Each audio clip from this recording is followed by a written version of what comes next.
bearings, we can be like, episode 1, and just come out really strong. Yeah, we could do that. We could call this like the video in the year of our Lord, or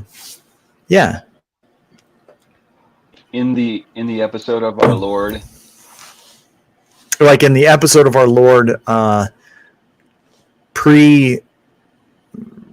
would it be? In the year of Cyrus the Great. Pre-decent. Pre-decent. PD. Yeah. Yeah. I like it. Anyway, all right. We could have it be PD and PD. Pretty decent and pre-decent. There we go. Yeah. And then, but then what differentiates it? How decent it is.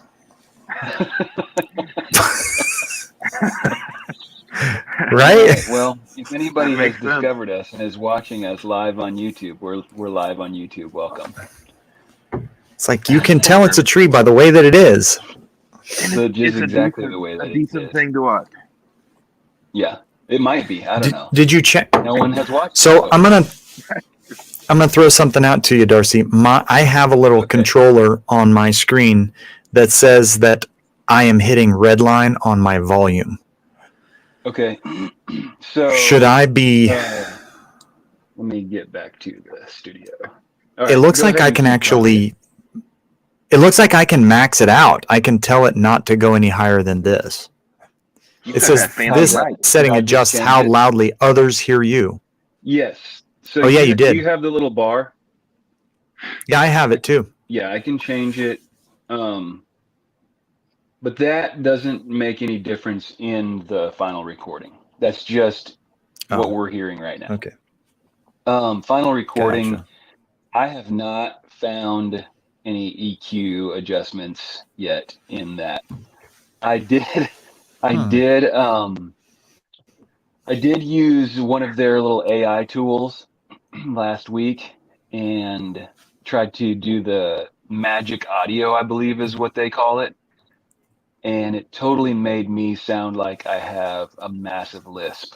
Like maybe I have like tongue pierced or something. So I undid that, and then whenever they said, "How was it?" I wrote them a comment. So nice. You're like, it was super. It was great. It was great. My favorite.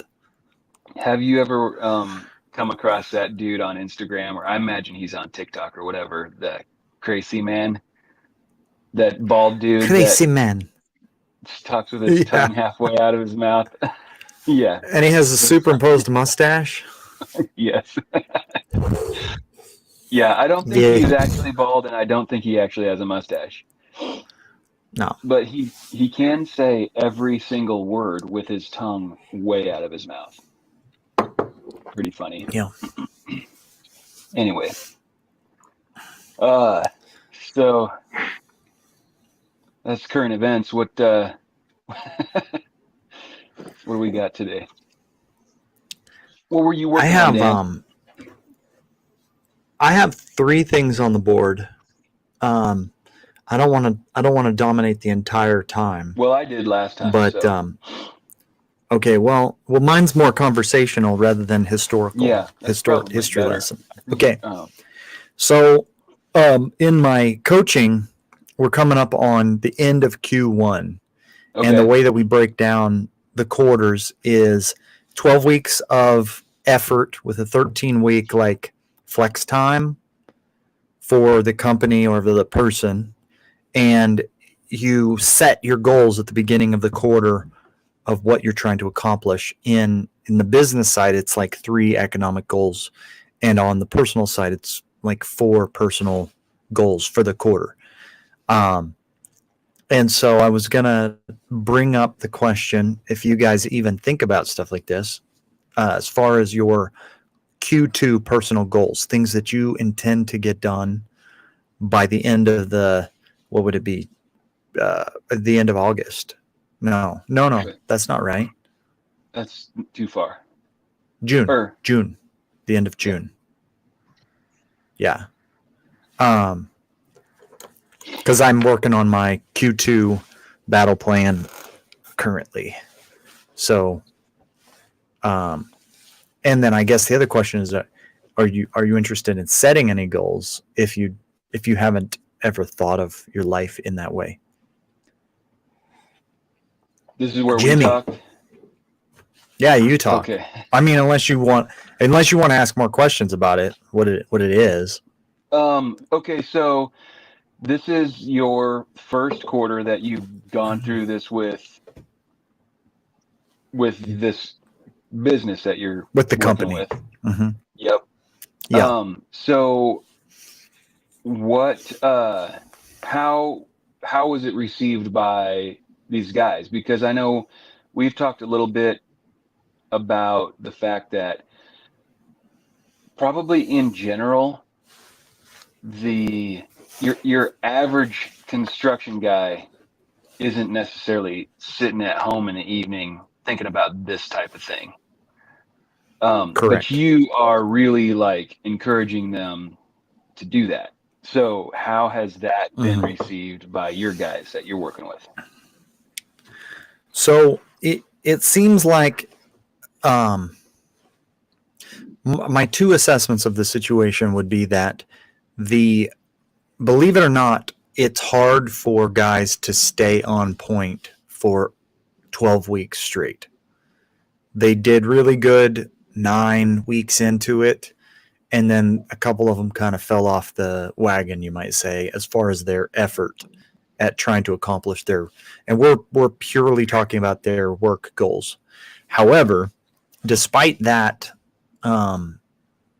misstep, just a couple guys not showing up for work for a few days, which is common in construction for guys to just be like, meh, I don't feel like it. I got my check for last week and I have enough money to get by, and they don't come in on a Monday or whatever.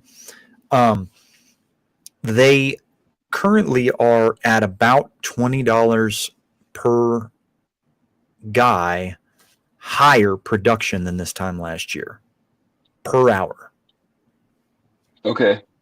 So that's significant. I mean, for a whole company to be only one quarter into goal setting, and for everybody as a composite to be almost $20 ahead of where they were last year in terms of total production per hour per guy. Interesting. So whether they are saying they're on board with what we're doing or not, just having that every week in their mind, like, here's where you're at compared to our quarterly goals, has done something. So that's pretty substantial, I would say. Now, that $20 per hour includes materials. It includes, everything production related on like what your background, framing or that's total job value. But it's still significant when you add up a whole bunch of workers at 40 hours a week, for almost 3 months. So the goal, our goal, and this is a very, not to get too much in the weeds, but our goal is for each guy to produce 5 times what he gets paid for the company. Now that does include his materials, and it includes all the overhead. So you get like if a guy gets paid $25 an hour, the goal is for, at the end of his jobs, after 3 months of jobs, for them to average $125 an hour of production. They're not quite there, but they've come up significantly from where they were this time last year. So it's a mixed bag, but that's like, if you're the owner of a company and you're trying to make sure that everything is running smoothly, that helps you to be able to see, oh, okay, whether they say they're into it or not, they're doing it. They're doing something different. So if I make some goals like what you were just talking about, I'm going to start making more money. Yes. It is likely that you would make more money if one of your goals was to make more money. If one of your goals is not to make more money, then it's not likely that you'll hit that goal. Most of my goals involve spending more money. Hmm. Then you're going to need to have one that has something to do with making more money. Yeah. I mean, I'll tell you. So, unrelated to the company, how I break down the quarter: conditioning, connection, calibration, contribution. That's the 4 areas of goal setting, and I set one goal in each of these 4 quadrants for the quarter. So, like my conditioning is going to be for the next quarter. It's going to be to up my cardio, and by the time I have my goal set for the quarter, it's going to be like a 6 days a week action that I can take every day to get in more cardiovascular exercise for the entire quarter.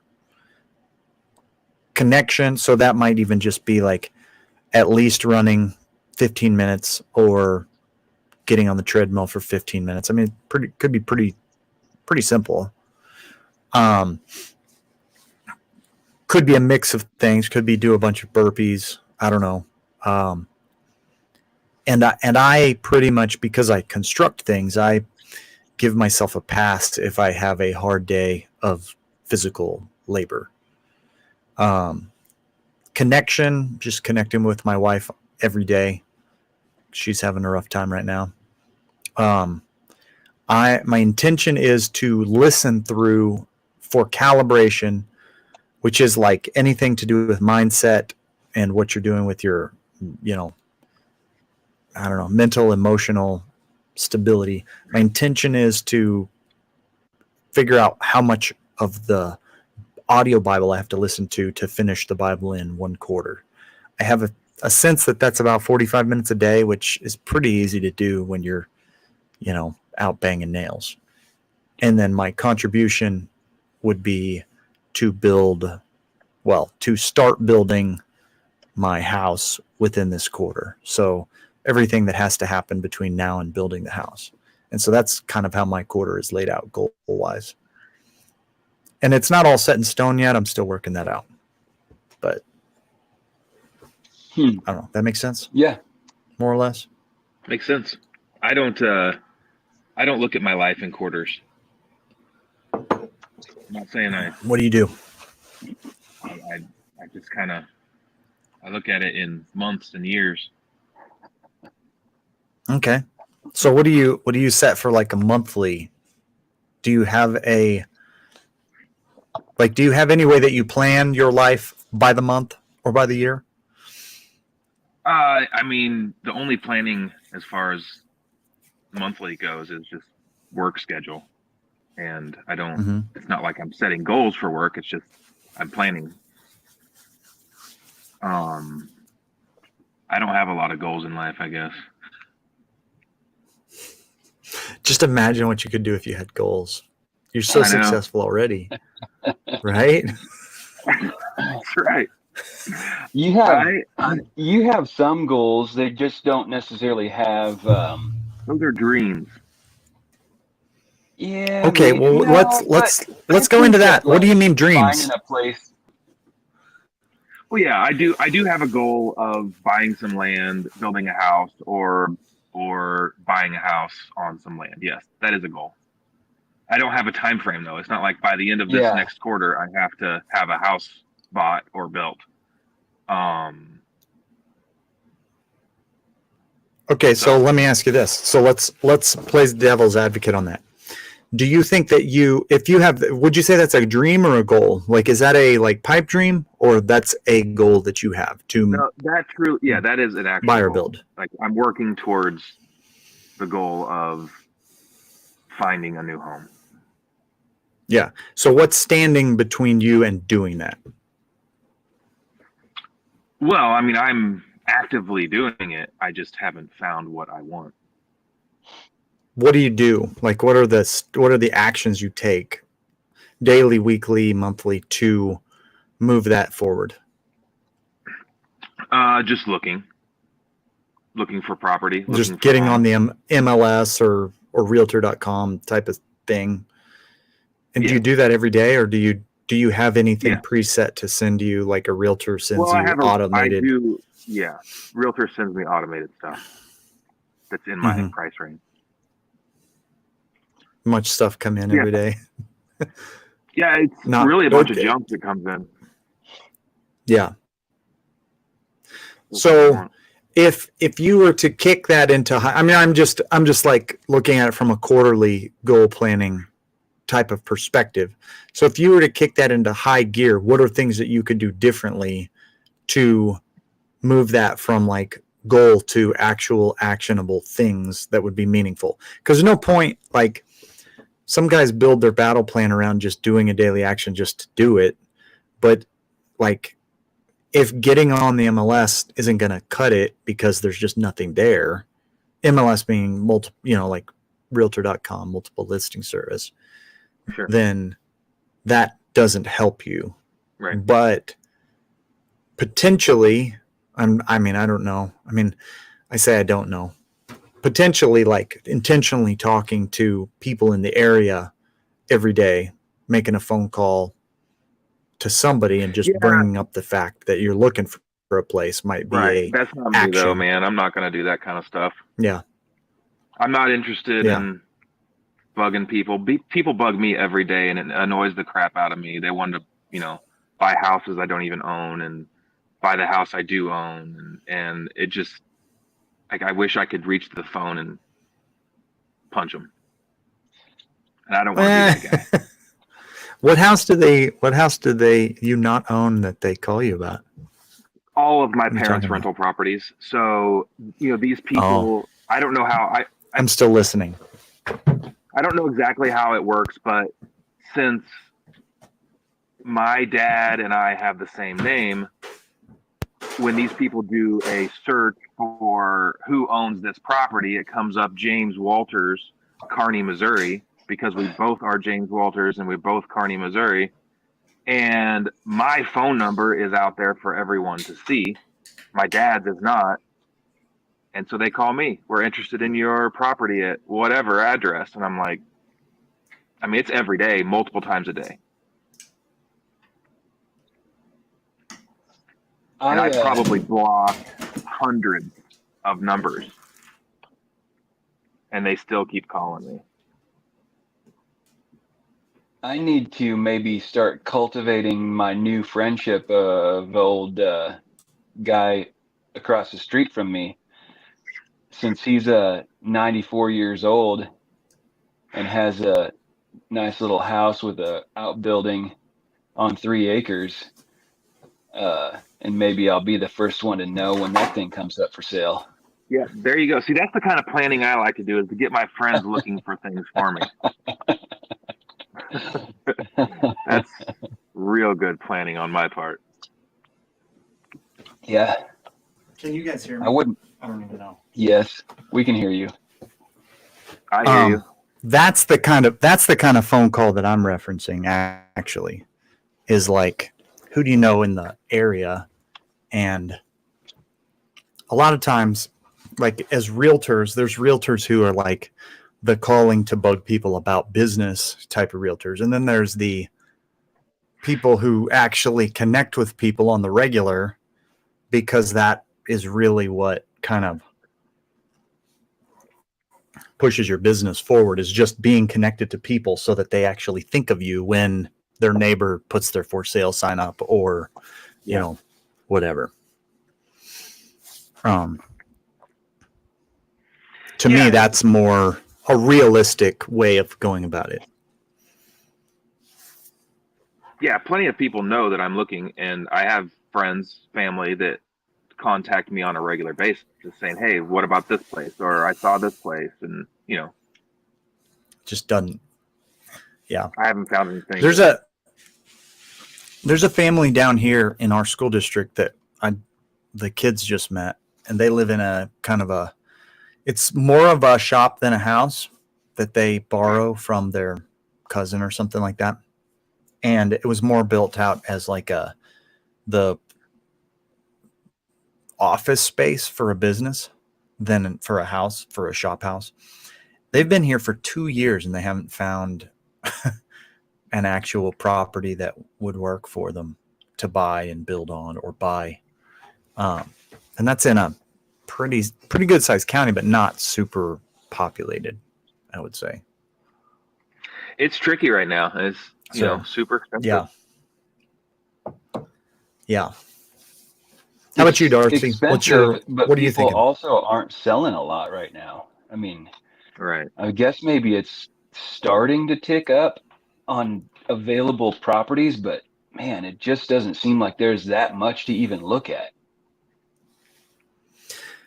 There's not, but that's actually, it's good for prices that balance is being held, because the interest rates are obviously pushing people out of the market. And if everybody was just as interested in selling as they were 4 or 5 years ago, then the prices would just start cratering back down. I mean, because people can't necessarily, that price for the house is what is going to ultimately balance the market out, basically. So what else, Darcy? What do you got for the quarter? Or do you not think of it that way either? Me? No. Well, often I'm not nearly that intentional. I mean, there's probably some things that I could maybe come up with that if I think about it, I maybe do or think about, but it'd take me a second. I mean, as far as, I wrote down your 4 C's. So let's see here. Conditioning, if I were to just kind of do something similar to what you're talking through with your stuff, probably one of the things that would fit into that category that I've been thinking about lately, and I've been doing somewhat, but as of the last 2 weeks, maybe not as consistently, is shooting my bow. I try to shoot like at least 20 arrows. If I get home, and I can throw 20 arrows downrange, if that's all I can do, I'm still happy with, just getting 2 rounds off or whatever. And so that's something that I like to be consistent at, and it's just a skill that I want to keep sharpening.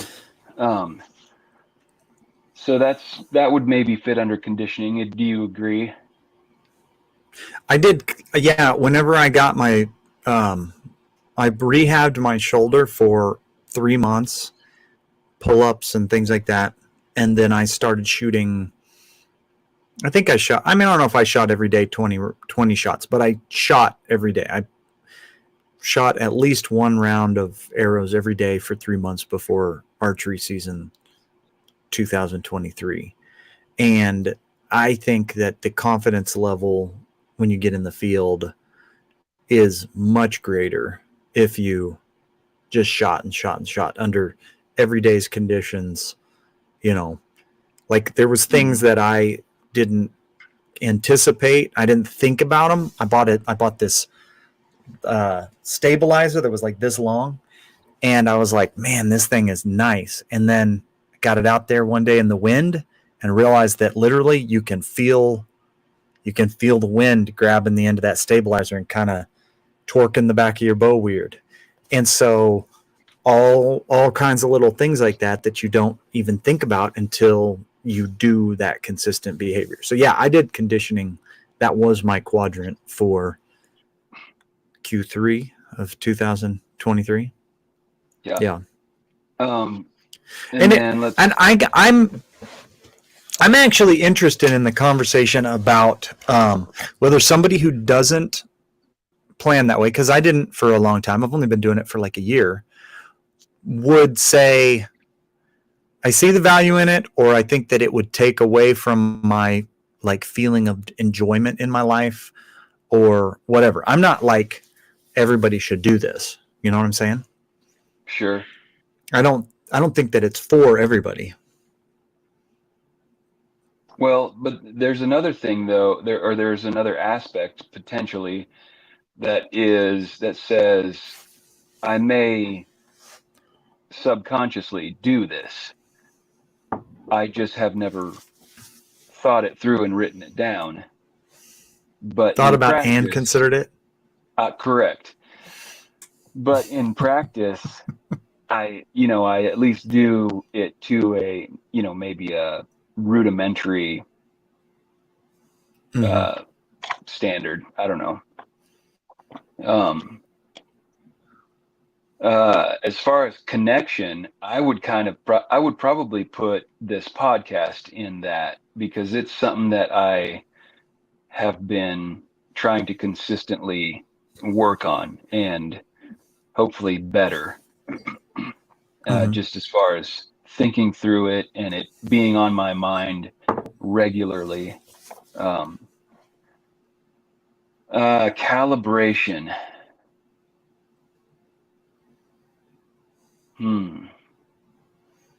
Generally, that's all about like your mental game. Like, what are you doing to stay mentally healthy or spiritually healthy or something like that? Like you as a core person.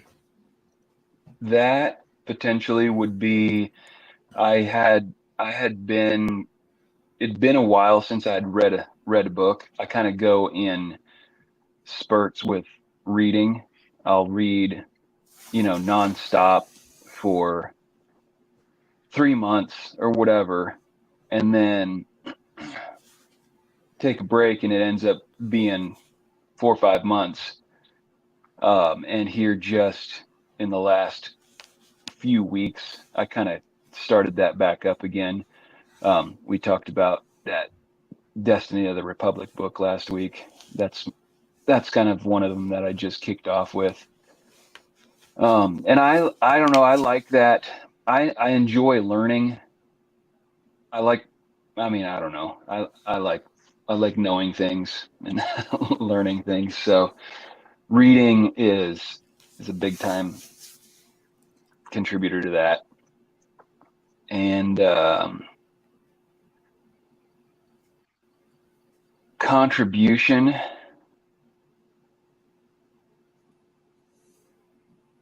Right now, I would say that is just probably the biggest thing that I really want to do is try to get my yard under control. And oddly enough, we just had the power company come through and do a ton of trimming under the lines in the front of our property. And so they did a huge amount of my cleanup, which was real nice. But it also just kind of kickstarted me wanting to get a bunch more cleaned up. And we were coming into garden season, so that's on my mind. I've got to get, specifically, I've got to get some blackberry bushes moved. That's got to be, if we're talking quarterly, that's got to happen in the next 2 weeks probably. It's just as far as get specifically garden things. But this summer, I got to get a bunch done, get my yard under control, basically. So your yard stuff, like that's part of the reason I think why the quarterly thing works good, is because like the winter season is great for getting all of your brush cleared out, all of that, all of that stuff where you really, once the foliage is on, it's just a mess to try to get in and clean up. Like there's areas of your property where once it starts growing, you're not going to get ahead of it. Like even if you try. So like the nice thing about the quarterly version of the planning is keeping in mind that the season is going to kind of dictate what you can even reasonably accomplish, what you can get to. The some guys that I know, when they do their quarterly planning, they have like a very rigid, like you said, reading. I'm going to read 3 books by this time. And they're like, I don't know what to say, judging themselves. Judging themselves is probably the right way to say it, on whether they got to those books, whether they got done with this book, that book, the other book.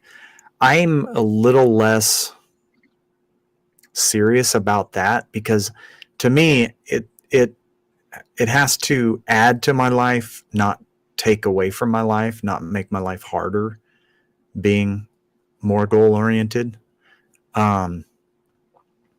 Which is kind of why I think, like, for some people, it probably isn't, isn't something they would even want to engage in. Like Jimmy, you don't want to engage in quarterly planning, right? Not across the board, no.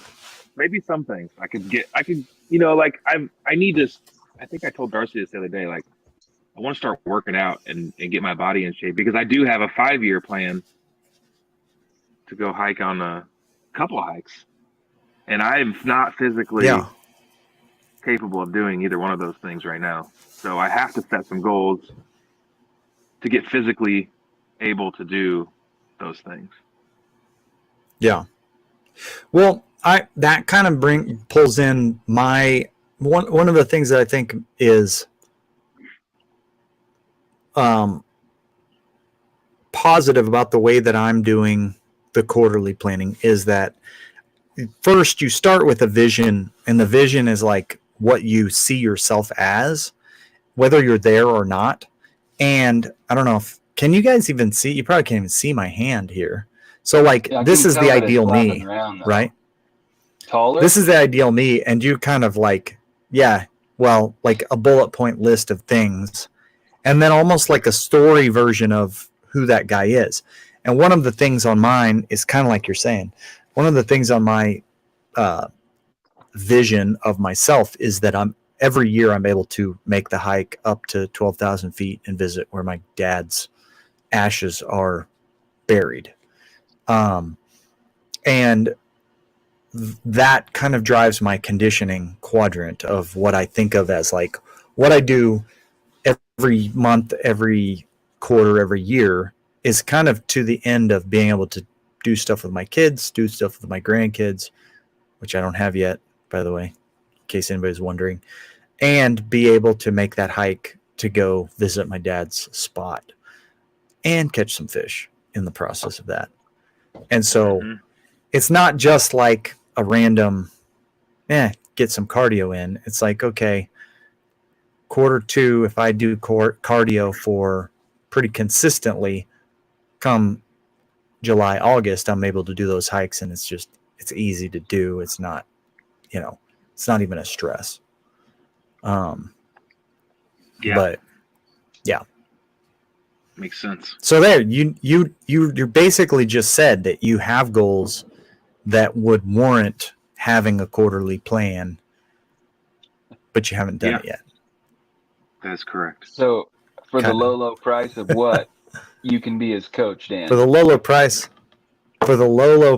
of free right at the moment. Oh yeah, I can send you a link. You're offering the free. Yeah. But the payment at the moment, the payment is that you have to commit to being a contributor to the Kinsman Guild. If you're like, I'll just join to join so that my name is on the rolls, we don't care if you join for that reason. But if you want to contribute your skills and your talents and your abilities, then join the Kinsman Guild, and you can have a lifetime free membership, assuming that I live longer than you. So, there's that. That's Sounds great. It's Sounds my good. lifetime, not your lifetime, that it's free. Oh, Oh, there we go. that makes sense. Yeah. So I have a couple of other. I have another one, but it's pretty random. If you want to go to that, or do you have something that you were wanting to talk about, No, go Darcy ahead. or Jimmy? Okay. Everybody's talking about AI right now, right? Okay. Mm. Yeah. And I had a wait, conversation hold on. where I really. Okay. Go ahead. I was in an office today and the TV was on the wall, and I am almost positive it was AI generated news. Probably I'm could have pretty been. sure it was. Like, I looked at it and then I listened for a second and I thought, Is that I called don't fake think that's news? a real I don't think that's a real people telling me what's Fake going on. news. Yeah. Anyway, that's all. Go ahead. So, well, on that note of fake stuff, have you seen where people will take like a movie clip? They show the AI. What they're doing is they're showing the AI the video, and then the AI narrates what's happening. Have you seen these No. clips? They'll be No. like It sounds fun, a though. reel, like a YouTube reel, and they're like they are describing what's happening. But if you know the movie clip or you know the actual events, you know that like the people they're saying are brothers are not brothers. They're saying like, you know, the bigger story, and what the AI is saying is just hilarious. But the AI is just taking the 2-minute clip and saying like, narrate this. And it's doing a pretty good job considering that it doesn't know anything at all, literally. And they're actually sometimes more fun than the actual original, the original events because of the kind of nuances that the AI throws in there. So, okay, so I'm in construction. Darcy's in construction some days. More property management probably than construction. Jimmy, are you in construction still, or what are you doing these days? Yeah, I am. Same old thing. Okay. So I had a conversation today with a guy who is a contractor, and I think I made him mad because I was trying to pick his brain about if he had really thought through the ramifications of AI and like mechanization in our industry. And Hey, I think that I frustrated him by implying that we should all be following, at least trying to understand where this thing's going, because it is going to affect what we do. He doesn't think that there's anything you can do to. He basically thought that I was being a jerk about it. I don't know what he thought exactly, but I frustrated him and I had to apologize for my position on AI in construction. And so, what is your position? My position is that in the same way that a backhoe took a guy's job away who used to hand dig graves and ditches, and there's a certain amount of disruption and displacement of low intellect individuals who, and I don't mean low intellect in a bad way. I just mean there was once upon a time a job for a guy who only had the intellect to dig a ditch, Yep. And now there really is not a job for that guy in the world anymore. Like our society basically supports that guy. And I think that Factory work. Jordan, yeah, and like I think that they say that the lowest IQ McDonald's job is like a 75 IQ right now, and like 10% of the population falls below that mark. what McDonald's are you And going so, to? what? I don't go to McDonald's. I don't know. Also, What do you mean? McDonald's heard that. is using AI. He heard that on the AI news you were watching. No, I heard that from probably Jordan Peterson or somebody like that. So McDonald's is already using AI. Dude, my brother is a manager at McDonald's, which that has to tell you something about how not engaged a person can be and still be a manager. Yeah. I know a guy that's been offered the position many times. Has been offered the position of manager at McDonald's? Yeah, or any fast food restaurant, really. Yeah. All sorts of them. You? Who's the guy? The guy I know. Just a friend. Oh, okay. An associate of mine. You might listen to us someday. That's a good point. That's a good point. I shouldn't have said my brother, should I? You have a lot of brothers. Oops. That's true. The one that works at McDonald's will not even realize it's him. No, it's not David. Okay, so here's I'll tell you the role, the three subjects that I have, or the couple of subjects that I have looked at that people have had problems with AI. And it seems like there's almost like a visceral, like emotional response to AI. And when I say AI, I'm talking about AI and robots and like all of the things that are being created in that space of like automated systems that are replacing human systems. As far as work, I had the guy told me today, well, I've just re-entered the workforce as the lowest common denominator, just a entry-level job in an AI world. And I was like, well, what if you could take 15 minutes a day and just keep up on where this whole thing's going? And when your job is displaced, jump into the role that isn't the lowest. Does that make sense? That isn't the lowest common denominator, that isn't the minimum wage job. Because I don't think those jobs exist anymore when, take for instance, in Japan, they have literal robots that hang and mud drywall. Well, I need that. There isn't a drywall hanger anymore if you've got a robot that can do it. So you can't get hired to do that at minimum wage because you at minimum wage can no longer compete with the robot. Like nobody's hiring a guy to hand dig a ditch because a backhoe can do it faster. You need to be the guy that learned how to drive a backhoe if you want to do that work. Yeah. And there seems to be this resistance to it, to trying to look a little bit ahead and guess or predict where it's going. The other is in creativity. People who are creative, who can do art, are frustrated that people who can only think of good ideas but can't actually paint them on a canvas are now able to create their ideas in a digital sense. They almost think that it's cheating.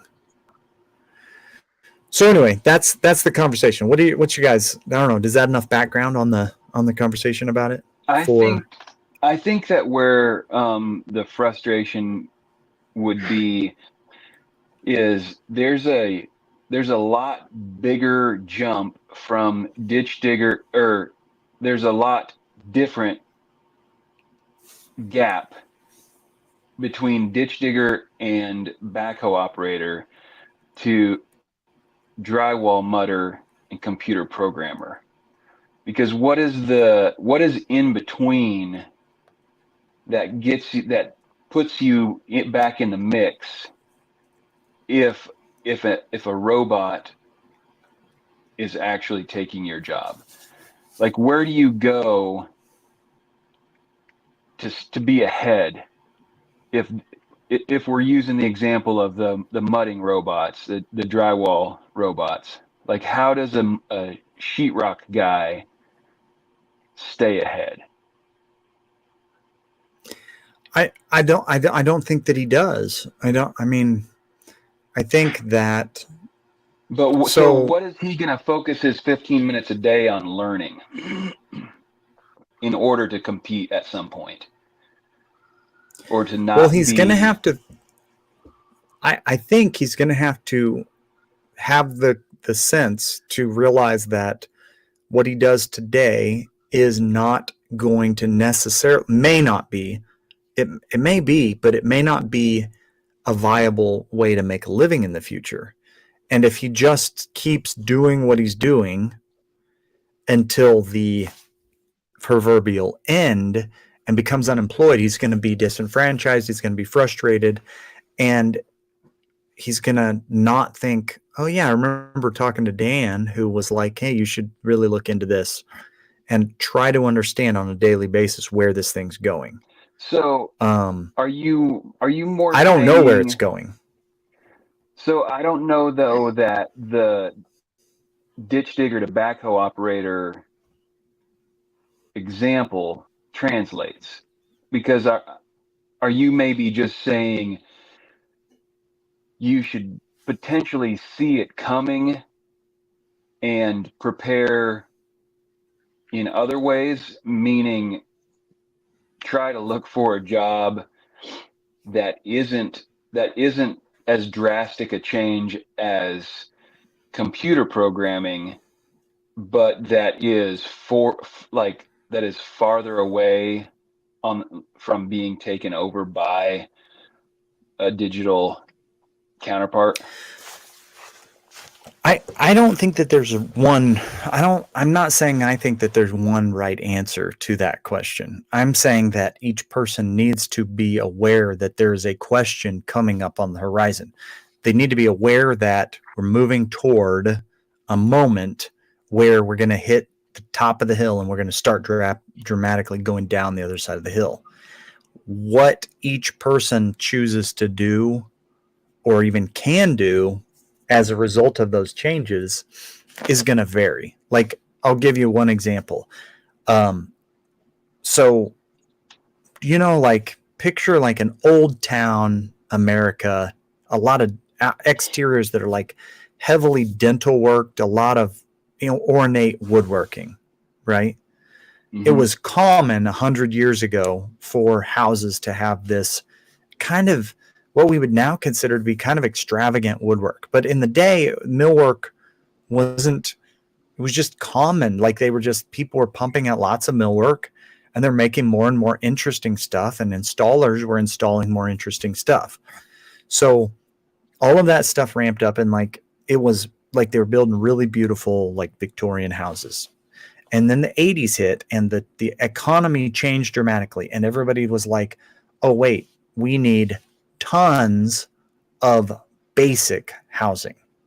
And so like, if you did really ornate houses, you didn't have a job anymore, because over the course of just a few years, the market changed and people started building cracker box, 2x3 stud walls, super cheap. Like, we're talking like 60s to 80s. So 20-year span. You know what I'm talking about. You've been to places in Kansas City where the houses are just really chintzy, cheap built houses. No offense to anybody who lives in those houses, but they are chintzy and cheap. Okay. Well, there's a few people who make a killing fixing those old style houses, keeping them up to date.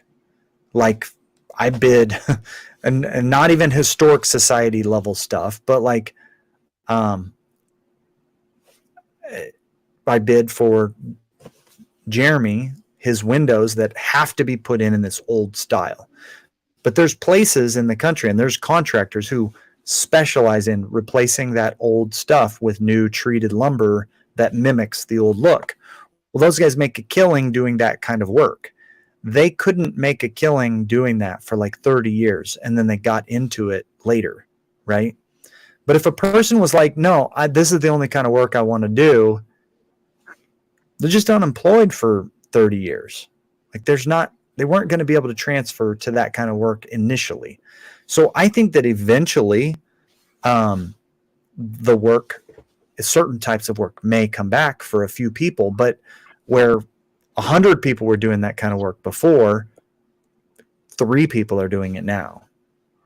And so for some people, it's just simply, what is the track that I have to take to continue doing construction and be in the winning position? I don't know. Does that make sense? Like, am I just rambling about that? I don't think that it's just one thing. So, okay. So take me through back to the sheetrock guy. Mm-hmm. Take me through a business coach's perspective on that guy. Like, what does that guy need to do? He needs to make a choice. He needs to decide, do I do, like, for instance, like, let's say that the sheetrock machine, call it, takes over.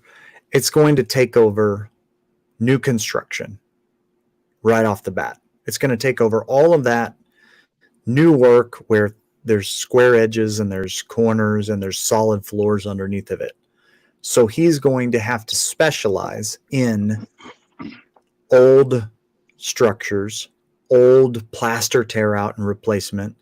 He's going to have to specialize in the places where the robot can't get to. And he's going to have to charge accordingly. And there's probably, if that's where he wants to be, there's probably this gap of time where there's 100 drywallers who can all do that kind of work. And they're all displaced. So he needs to look at marketing. He needs to look at marketing thing. Because his market of things is going to go down to like this small vein. And it will only take, it's like framers back in 2008. It only took 3 years for most of the framers to leave the market. But it did take 3 years for most of the framers to be like, nah, I'm not doing this if I'm not getting paid. They got out, and then 3 to 5 years later, prices started bumping back up. But that guy's going to have to decide, I specialize in this one particular kind of thing, and figure out how to get in front of the people who need that one thing. He's not going to, I think that the world is not going to look like generalists walking around doing everything. It's going to look like specialists walking around doing specific things and getting paid well to do those specific things that there aren't robots to do.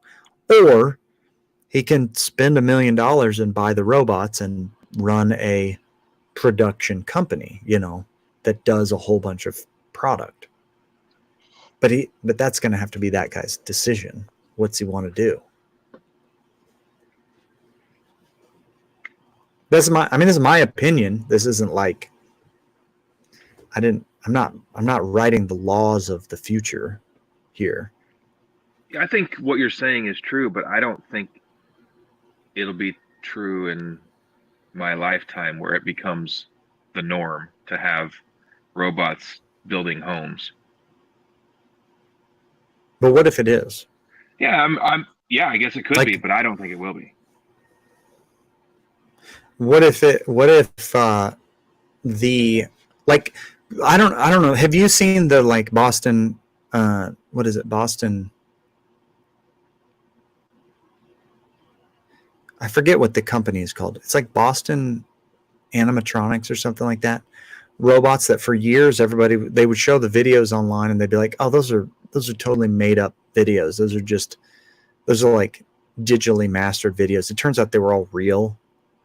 Like they were literal real robots carrying boxes around factories, getting hit with baseball bats, right, and like not getting knocked over by, they're like the real humanoid robots that they've been working on for the last 20 years. But a few years ago, it was easy to be like, that's just, people make stuff like that for movies all the time. But it turns out they were actually real videos of these robots doing real human stuff. And I mean, it's obviously it's replacing, at the bottom line, it's replacing the physical labor, low skill stuff right off the bat. Well, a lot of but times the robots are going to get more and more skillful. Yeah, a lot of times those robots, man, they can do a lot better job than a guy can do anyway. But yeah, they do a better job than I do at mudding. I guarantee that. Well, when it comes to mudding, yeah. I mean, just as one. Well, so here's another example that I've been watching a guy. I think it's called R&R Builders, and they've taken to building post frame style houses, and they're on YouTube. You can look them up, and he's building shop style houses like we've been talking about, with a post frame style build. So they're doing it with 8 foot on center posts and 8 foot on center trusses. Well, with a lift that I don't know what it's called, but it's like a Skytrack, but it's not, and it's like a Bobcat, but it's not. It's like in between those two concepts. With this lift that's like a boom lift / Bobcat and a Genie lift, 2 guys are building the entire structure of a house in a week. So him and one guy, because of the machines that they have, are building like a 3,000 to 4,000 foot house in a week. Okay. How long did it take you guys and how many guys, Darcy, to build a 3,000 foot house or 4,000 foot house?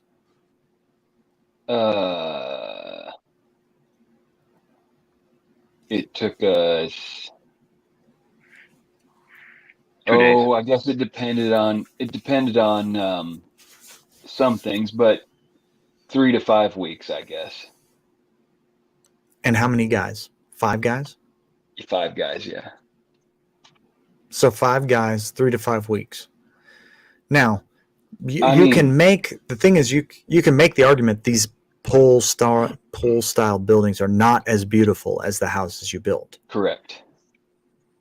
But that doesn't change the fact that people are like moving to them in droves. Sure. For the cost effectiveness of them. And they're better insulated, and they're like this whole litany of reasons why people are moving to these other structures. Well, technically, that means that for every house that gets built, 4 or 5 framers are getting displaced. Their jobs are getting displaced. Nothing you can do about it, except not be a framer. That's what I did. So, yeah, like it's kind of what we all did a little bit. Like there's another product that I have been looking at, Monoslab EZ. It's a foam form for a foundation that allows a guy to set up, like with 2 people, to set up a foundation pour in 2 days versus 20 days, how we do it around here. Like, why would you not adopt that technology? Like, to me, it's crazy to say, well, my guys need the work. No, they don't. The customer doesn't want to pay your guys for 20 days of work. Why make your guys do 20 days worth of work if the product is just as good? I don't know if you can tell. I'm a proponent of technology in basically every way, personally. I don't see why we would have an emotional opposition to it, per se. I don't. I don't have a problem with it. I use it.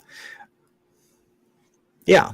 Well, and that's the thing. Like, we all use it. We just use what the version of it or the level of it that we're comfortable with. Yeah. Actually, this is quasi-related, but Jimmy, you used to be a countertop guy. So, are you still our countertop guy? I didn't hear what you said. You used to do countertops? Do you still do countertops? Oh, I do maybe like 2 or 3 a year these days. Okay. So a customer of mine, this is just talking about how things are moving forward. They went to a box store, and the box store has a system for doing not granite, but what's the other material? Quartz countertop, where the box store gives you this template, and you take and you make this plastic template of your quartz yourself. You roll it up, you send it to them, they make the quartz and they deliver it to your house. I have not seen Would that. you do that? Would you do it? It's way cheaper. Would I?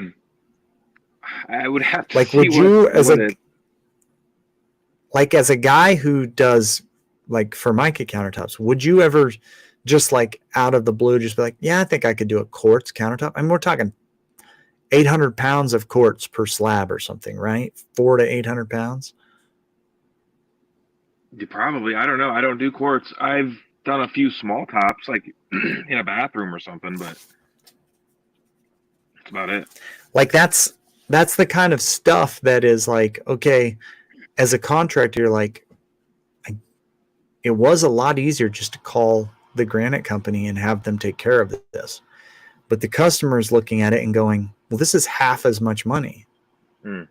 Can we make this happen? And as the contractor, you can like, you'd be like, no, we can't make that happen. I have to use my countertop guy. Or you can be like, well, I mean, if that's the way things are going, I should probably like figure it out. Okay, everything in home building is going that way, though. Right. You got packs for plumbing and. Mm-hmm. Okay, what, Darcy? So you're saying that? Are you saying that the homeowner is supposed to be able to install this quartz countertop? I don't know. I mean, I'm honestly, I'm confused by the whole scenario because the homeowner's like, this is this much a foot, and you're saying that the countertop guy is this much a foot. Can we install it? And I'm just like, well, I mean, it doesn't seem like it would cost $4,000 to install it, but at the same time, I don't want to be responsible for it personally. That's like, the thing. The answer is no, because that means that you, as the general, are now the guy that you're cutting out, but you're not paying yourself for his skill.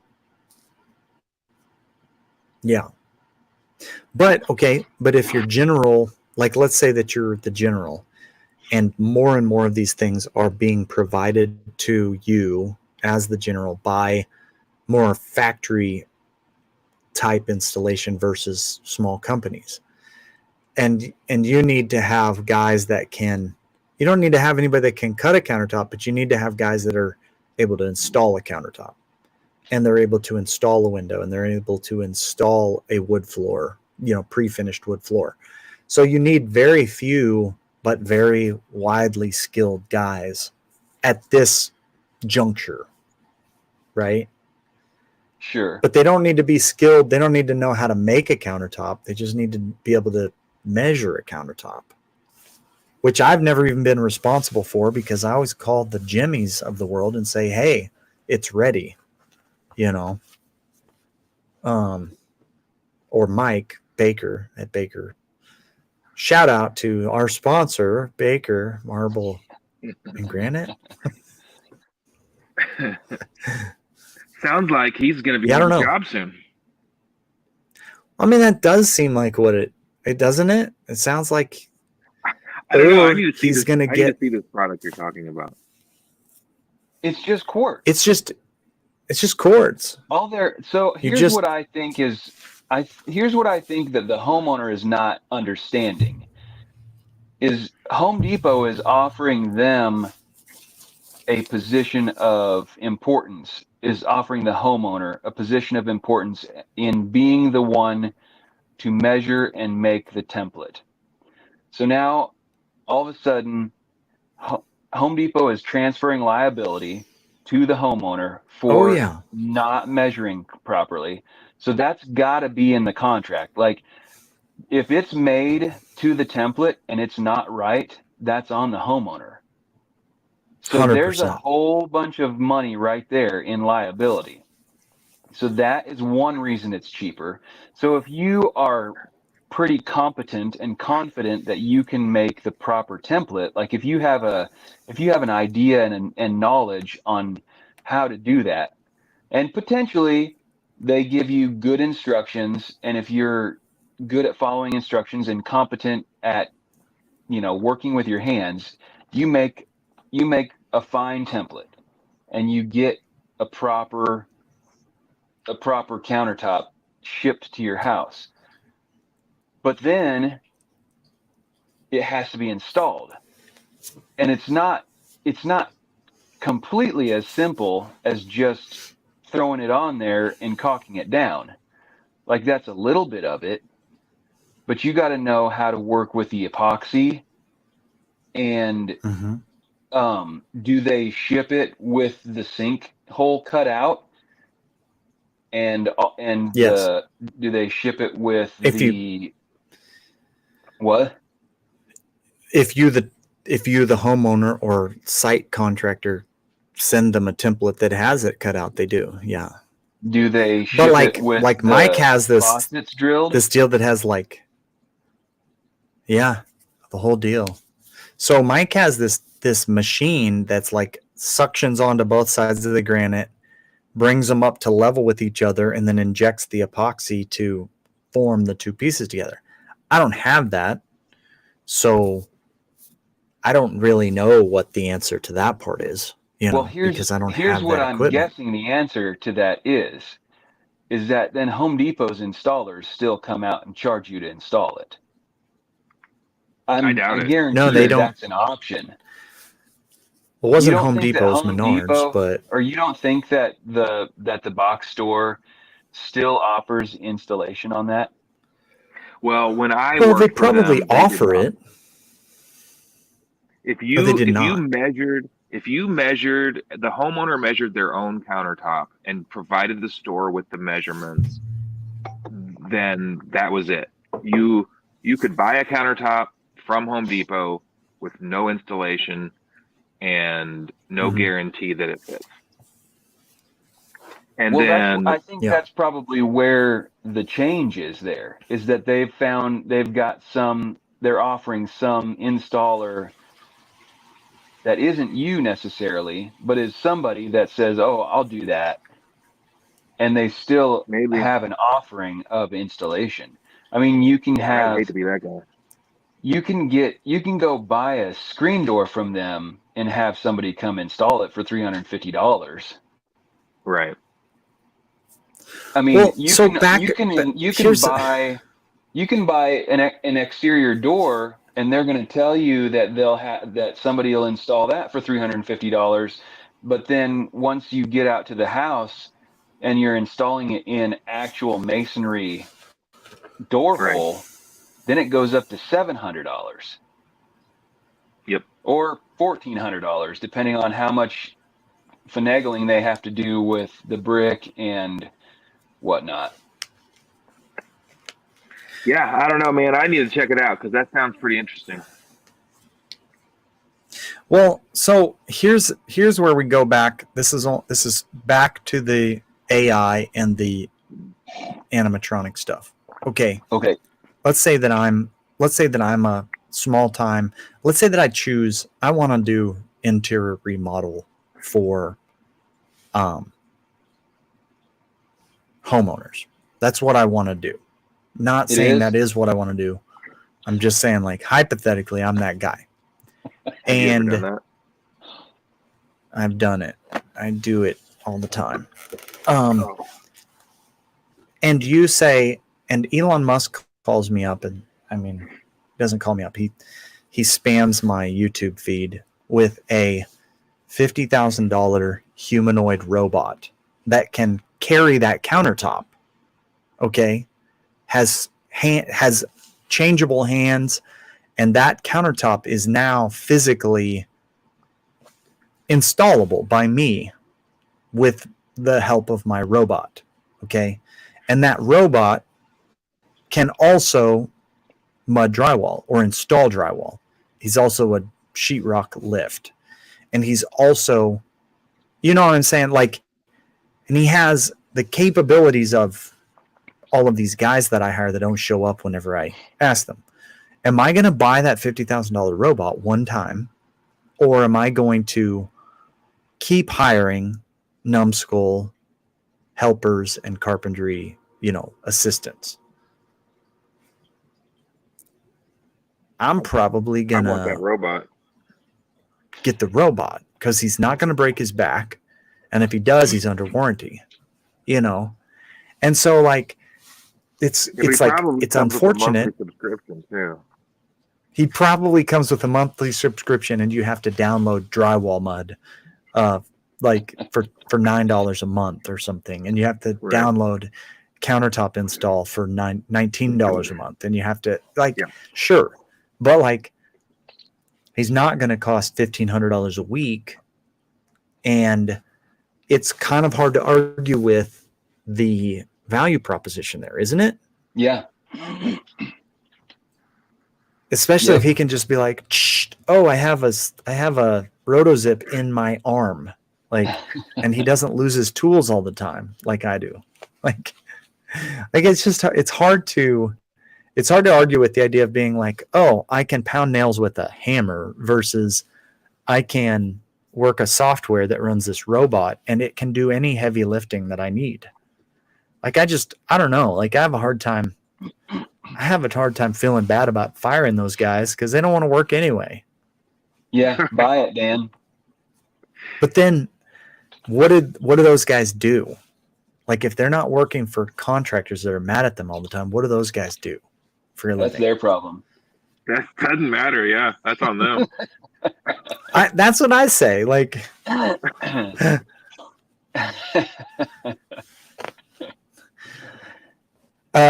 so that's all I got, guys. I took the whole hour with my little That's all right. conversation.